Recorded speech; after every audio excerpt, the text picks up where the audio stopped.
படிங்க. நீங்கள் உங்கள் பிதாக்களின் நாட்களை தொடங்கி என் கட்டளைகளை கை கொள்ளாமல் அவைகளை விட்டு விலகி போனீர்கள். என்னிடத்திற்கு திரும்புங்கள், அப்பொழுது உங்களிடத்திற்கு திரும்புவேன் என்று சேனைகளின் கர்த்தர் சொல்கிறார். நாங்கள் எந்த விஷயத்தில் திரும்ப வேண்டும் என்கிறீர்கள்? அல்லேலூயா, அல்லேலூயா. கர்த்தர் சொல்றார், என்னிடத்தில் திரும்புங்கள். அல்லேலூயா. நம்ம விலகி போயிட்டோம். இப்போ என்ன, எல்லாருமே காணிக்க கொடுத்தவங்க தான், எல்லாமே தசம பாகம் கொடுத்தவங்க தான். நம்ம சர்ச்சில் எல்லாமே என்னது விளைஞ்சா அது எடுத்து முதல்ல காணிக்க வச்சவங்க தான். கோழி முட்டை போட்டால் அது எடுத்து ஃபஸ்ட்டு முட்டை காணிக்க வச்சவங்க தான். பால் கண்ணு போட்டாவே ஃபஸ்ட்டு பால் கறந்து எடுத்துன்னு காணிக்க வச்சவங்க தான் எல்லாமே நம்ம. ஆனால் இப்போ என்ன செஞ்சிட்டோம், அதுலேருந்து விலகி போயிட்டு இருக்கிறோம். பிசாசன் நம்ம இருதயத்தை நிரப்பிட்டான். ஏன்னா ஏன் கொடுக்குற, எதுக்கு, பால் கடும் பால் தானே, அது நல்லா இது பண்ணி குழந்தைங்களுக்கு கொடு, ஸ்ட்ரென்த் இல்லை கடும் பால் கொடு அப்படின்னு சொல்லிட்டான். அதனால தான் என்ன செய்கிறோம், அதை விட்டு நம்ம விலகி போயிட்டோம். அதான் ஆண்டவர் சொல்லும், மீண்டும் என்னிடத்தில் திரும்புங்கள். அல்லேலூயா, அல்லேலூயா. அப்பொழுது உங்களிடத்திற்கு திரும்புவேன்.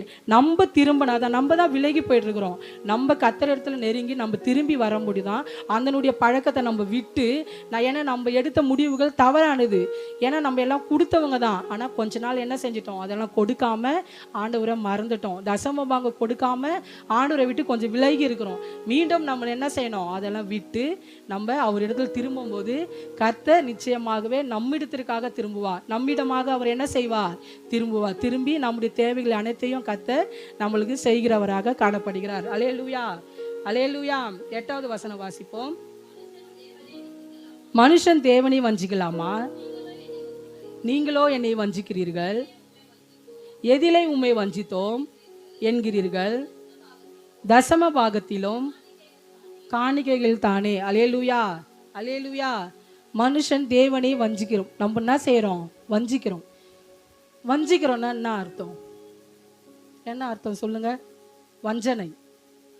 இப்போ என்ன செய்வோம், இப்போ 2 பிள்ளைங்க இருக்கிறாங்கன்னா எதனா ஒரு பிரச்சனைன்னா மற்றவங்க சொல்லுவாங்க, ரொம்ப வஞ்சனை பண்ணுறா, ஒரு பிள்ளைய ஒரு கண்ணில் இன்னொரு பிள்ளைய இன்னொரு கண்ணில் பார்க்குறா, வஞ்சனை பண்ணுறா. ஏன்னா 2 பிள்ளைய என்ன செய்யணும், சரி சமானமாக பார்க்கணும். அவங்க வஞ்சனை பண்ணுறா அப்படின்ட்டு நம்மளுடைய நாட்டு நடைமுறையில் சொல்லுவோம், வஞ்சனை. அப்போ நம்ம என்ன செய்கிறோம், ஆண்டவருக்கே நம்ம வஞ்சனை பண்ணுறோம்.